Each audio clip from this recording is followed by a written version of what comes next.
क्योंकि आज जो खबर हम आपको बताने जा रहे हैं वह सिर्फ एक खबर नहीं, ये डिजिटल दुनिया में छिड़ चुकी एक ऐसी महायुद्ध की शुरुआत है जिसका असर आने वाले कई दशकों तक महसूस किया जाएगा। ये वही खबर है जो वॉशिंगटन से लेकर दिल्ली तक, सिलिकॉन वैली से लेकर मुंबई के टेक पार्क्स तक हर जगह चर्चा का सबसे बड़ा मुद्दा बन चुकी है। और यकीन मानिए, इस बार मामला सिर्फ राजनीति का नहीं, सिर्फ टेक्नोलॉजी का नहीं, बल्कि पूरी की पूरी डिजिटल संप्रभुता यानी डिजिटल स्वतंत्रता का है। अमेरिका जो दशकों से दुनिया के डिजिटल साम्राज्य का बादशाह बना बैठा था, जिसने अपने गूगल, फेसबुक, इंस्टाग्राम, ट्विटर और व्हाट्सएप जैसे हथियारों से पूरी दुनिया को अपनी मुट्ठी में कैद कर रखा था, आज पहली बार किसी ने उसकी नींव हिला दी है। और यह कोई छोटा मोटा देश नहीं, बल्कि दुनिया का सबसे बड़ा लोकतंत्र भारत है। कहानी की शुरुआत होती है कुछ हफ्ते पहले, जब अमेरिका ने भारत के खिलाफ अपना अब तक का सबसे बड़ा आर्थिक हथियार चला 50% तक का टैरिफ। अमेरिका को लगा कि यह कदम भारत की अर्थव्यवस्था पर सीधा दबाव डालेगा, भारतीय कंपनियां घुटने टेक देंगी और भारत सरकार उनके आगे झुक जाएगी।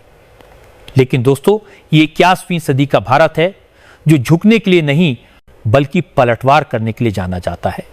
और इस बार पलटवार इतना जोरदार था कि व्हाइट हाउस में बैठे सलाहकार भी हैरान रह गए। भारत ने सबसे पहले उन सभी चीजों के इंपोर्ट और एक्सपोर्ट पर रोक लगा दी जिन पर अमेरिका भारत पर निर्भर था।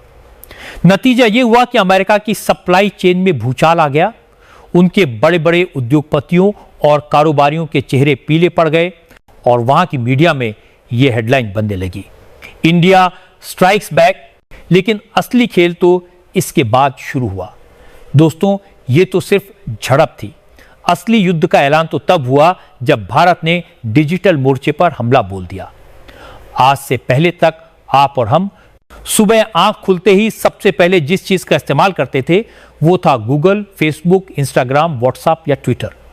हमारे बच्चों के होमवर्क से लेकर हमारे बिजनेस प्रोजेक्ट तक, हमारी हर छोटी बड़ी जरूरत के लिए हम इन्हीं अमेरिकी प्लेटफॉर्म्स पर निर्भर थे और यही निर्भरता अमेरिका का सबसे बड़ा हथियार थी। हमारा हर सर्च, हर मैसेज, हर तस्वीर, हर वीडियो, सब कुछ अमेरिका के सर्वर्स पर जाता था।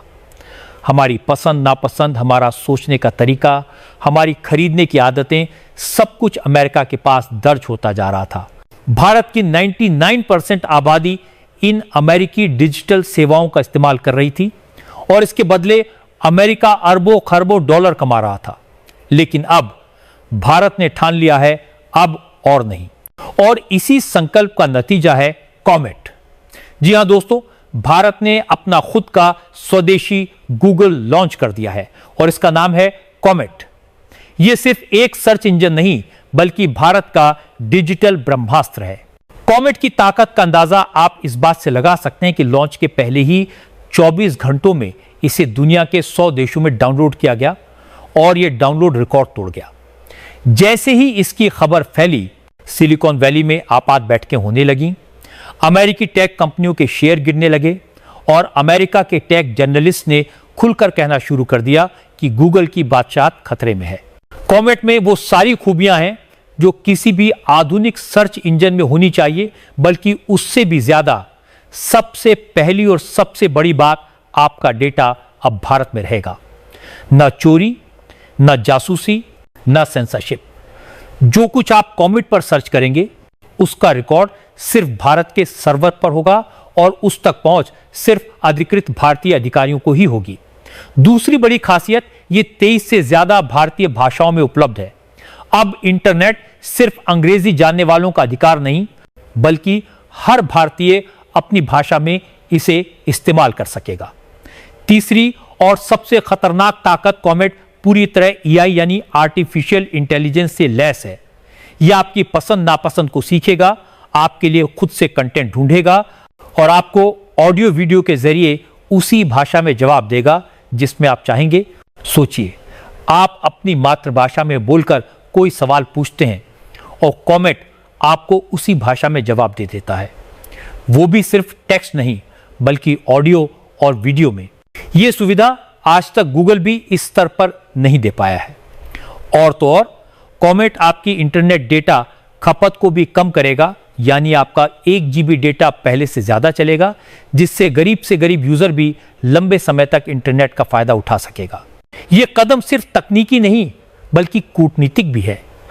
ऐसा कदम पहले चीन ने उठाया था जब उसने गूगल, यूट्यूब और फेसबुक को अपने देश में बैन कर दिया और अपने प्लेटफॉर्म्स लॉन्च किए। वजह थी डेटा सुरक्षा और अमेरिकी जासूसी से बचाव। अब भारत ने भी उसी राह पर कदम रखा है, लेकिन अपने तरीके से। भारत सिर्फ अपने देश में ही नहीं बल्कि वैश्विक बाजार में भी कॉमेट को पेश कर रहा है। शुरुआती चरण में इसे 32 देशों में लॉन्च किया जाएगा, जिनमें ऑस्ट्रेलिया, इंडोनेशिया, अरब देशों के साथ कई अफ्रीकी देश शामिल हैं। अमेरिका पर इसका आर्थिक असर भी बहुत बड़ा होगा। गूगल, इंस्टाग्राम, व्हाट्सएप और ट्विटर के सबसे ज्यादा यूजर भारत में हैं। अगर भारत एक दिन के लिए भी इन सेवाओं को बंद कर दे तो अमेरिका को अरबों डॉलर का नुकसान होगा, और अगर कॉमेट ने इनकी जगह ले ली तो यह नुकसान रोज का हो जाएगा। लेकिन दोस्तों, कॉमेट सिर्फ शुरुआत है। भारत जल्द ही ट्विटर, इंस्टाग्राम और व्हाट्सएप जैसे ऐप्स के भी भारतीय वर्जन लॉन्च करने की तैयारी में है। यानी आने वाले वक्त में हमारा हर मैसेज, हर फोटो, हर वीडियो भारत के सर्वर पर रहेगा और भारत के कंट्रोल में रहेगा। और यही वजह है कि अमेरिका की नींद उड़ चुकी है। खबर है कि अमेरिकी राष्ट्रपति डोनाल्ड ट्रंप ने पीएम नरेंद्र मोदी को अमेरिका आने का न्योता दिया है ताकि इस पूरे विवाद को बातचीत से सुलझाया जा सके। लेकिन असली सवाल यह है, जब भारत इस समय डिजिटल मोर्चे पर जीत की स्थिति में है तो क्या उसे नेगोशिएशन में जाना चाहिए या फिर इस मौके का फायदा उठाकर अपनी डिजिटल आजादी को पूरी तरह स्थापित करना चाहिए?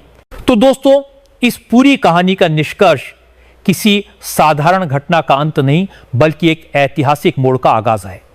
यह केवल एक सर्च इंजन के जन्म की बात नहीं बल्कि उस डिजिटल क्रांति की घोषणा है जो आने वाले दशकों तक भारत की पहचान को बदलने वाली है। कॉमेट का लॉन्च सिर्फ तकनीकी विकास का प्रतीक नहीं बल्कि यह हमारे राष्ट्रीय आत्मसम्मान, आर्थिक स्वतंत्रता और डिजिटल संप्रभुता का झंडा है जो अब पूरी दुनिया में लहराने के लिए तैयार है। पिछले 70 सालों से अमेरिका ने अपने डिजिटल औजारों और कंपनियों के जरिए पूरी दुनिया के डेटा पर राज किया है। हमारे विचार, हमारी आदतें, हमारा कारोबार और यहां तक कि हमारे बच्चों की पढ़ाई तक सब उनके सर्वरों में कैद होकर उनके फायदे के लिए इस्तेमाल होते रहे। लेकिन आज भारत ने यह स्पष्ट संदेश दे दिया है कि अब वह दूसरों की डिजिटल गुलामी नहीं करेगा। कॉमेट का आना इस गुलामी की जंजीरों को तोड़ने की शुरुआत है। यह सिर्फ एक टेक्नोलॉजी का लॉन्च नहीं बल्कि मानसिक, आर्थिक और राजनीतिक मोर्चे पर आत्मनिर्भर बनने का सबसे बड़ा कदम है। कॉमेट के जरिए भारत ने यह भी साबित कर दिया है कि वह अब तकनीक का सिर्फ उपभोक्ता नहीं बल्कि नवाचार का निर्माता भी है। यह वही भारत है जिसने कभी आईटी और सॉफ्टवेयर सेवाओं से दुनिया को चौंकाया था और अब एआई और डेटा सुरक्षा के क्षेत्र में भी दुनिया को पीछे छोड़ने की तैयारी में है। यह कदम केवल हमारे देश के 140 करोड़ नागरिकों के डेटा को सुरक्षित रखने का वादा नहीं बल्कि विश्व के सामने एक आदर्श स्थापित करने का प्रयास है कि तकनीकी प्रगति के साथ साथ निजता और संप्रभुता भी सुरक्षित रह सकती है। आर्थिक दृष्टि से देखें तो यह फैसला अमेरिका जैसी महाशक्ति के लिए भी एक सीधी चुनौती है। भारत का बाजार दुनिया के सबसे बड़े इंटरनेट यूजर बेस के रूप में पहचाना जाता है। अगर यह बाजार अमेरिकी प्लेटफॉर्म से हटकर भारतीय प्लेटफॉर्म्स पर आ जाता है तो न सिर्फ अरबों डॉलर की धनराशि यहीं देश में घूमेगी बल्कि लाखों युवाओं के लिए नए रोजगार और स्टार्टअप के अवसर भी पैदा होंगे। यह डिजिटल आत्मनिर्भरता हमारे व्यापार संतुलन को मजबूत करेगी और विदेशी निर्भरता को कम करेगी। कूटनीतिक दृष्टि से भी यह एक मास्टर स्ट्रोक है। अमेरिका जैसे देश जो अब तक डेटा और तकनीक के जरिए दबाव बनाते थे, अब भारत के साथ बराबरी से बातचीत करने पर मजबूर होंगे। आने वाले समय में कॉमेट सिर्फ भारत में ही नहीं बल्कि दर्जनों देशों में अपना पैर पसारेगा, जिससे भारत वैश्विक डिजिटल मानचित्र पर एक नई शक्ति के रूप में उभरेगा। और सबसे महत्वपूर्ण बात, यह कदम एक पीढ़ीगत बदलाव का प्रतीक है।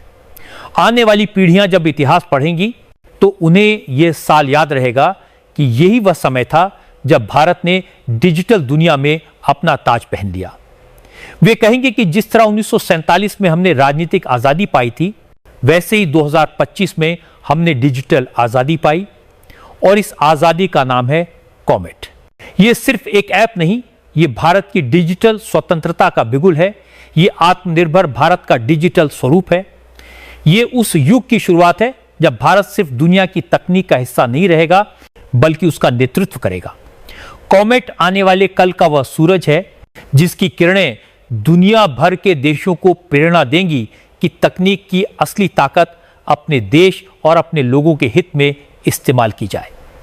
और यही कारण है कि आज हम गर्व से कह सकते हैं, भारत अब डिजिटल गुलामी से मुक्त है और इस आजादी की गूंज आने की वाली सदियों तक सुनाई देगी।